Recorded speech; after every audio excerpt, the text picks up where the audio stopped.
Welcome. Welcome, thank you very much. How are you? How do you think the event is going on?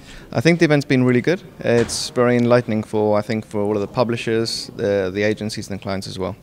And what did you talk about in there? I'm from AdGAGE, which is a Spanish reseller. So we've been talking about the Spanish market and the differences between Spain and the other regions. And I'd like to ask you one more question. What are the emerging opportunities and threats for brands in today's digital environment in your region? I think the most important threat, I suppose, is the viewability. They're finding problems having proper videos being seen by real people. And I think that's what's really causing the brands not to want to invest more in mobile advertising. So what do you think about the publishers? As in, do they help you with those viewability situations or not? they're trying to, but there's a lot of technical difficulties and the mobile environment isn't very easy. So they're trying their best. It's just a question of improving their technology and making it easy for the publisher.